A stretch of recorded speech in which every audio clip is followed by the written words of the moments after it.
বিজেপির নেতারা যারা এতদিন কুচবিহারে ছিল 2021 থেকে 2026 2021 সালে 7 জন বিধায়ককে জিতিয়েছিলেন। পরবর্তীকালে দিনহাটা উপনির্বাচনে তৃণমূল জেতে। আজকে স্কোর কি? 9টার মধ্যে 3টে তৃণমূল আর 6টা বিজেপি। বিজেপিকে যত জেতাবেন আপনার অধিকার থেকে আপনি বঞ্চিত থাকবেন। আর তৃণমূল যতদিন ছিল সাধারণ মানুষের উপর চোখ তুলে বিজেপির নেতারা তাকানোর দুঃসাহস দেখায়নি দিল্লি থেকে হোক বা মধ্যপ্রদেশ থেকে। আমি কথা দিচ্ছি দিল্লি তৃণমূল কংগ্রেস যাবে।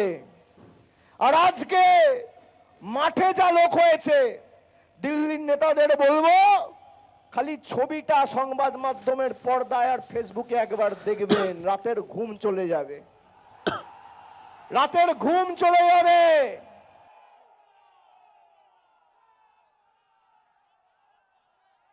এই 1/3 মানুষ যদি দিল্লি যায় না, মাঠে যা লোক রয়েছে আর রাস্তায় যা লোক রয়েছে তার 1/3 লোক যদি দিল্লিতে যায় বিজেপির নেতারা বানের জলে ভেসে যাবে, পাওয়া যাবে না দেখতে। বাঙালির সাথে লড়বেন, বঙ্গবাসীর সাথে লড়বেন। যারা আমাদের কালচার জানে না, সংস্কৃতি জানে না, আমাদের ঐতিহ্য জানে না, ইতিহাস জানে না, আমাদেরকে আপনাদের কাছ থেকে হিন্দু ধর্ম শিখতে হবে। যারা পঞ্চানন বর্মাকে পঞ্চানন বর্মন বলেন, যারা চিলারায়ের অবদানকে অস্বীকার করেন, কিংবদন্তি রাজপুত্র অবদান লড়াইকে অস্বীকার করেন, তাদের কাছ থেকে আমাদের কুচবিহারের ঐতিহ্য শিখতে হবে।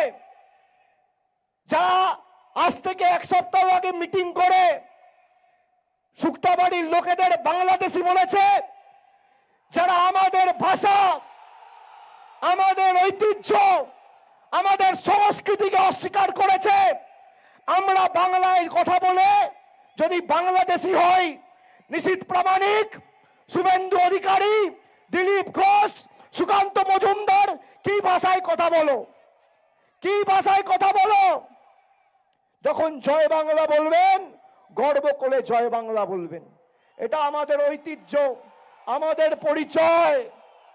এই বাংলার মাটিতে দেশের রাষ্ট্রপতি এসে জয় বাংলা বলে গেছে, অমিত শাহ তো কোন ছাড়।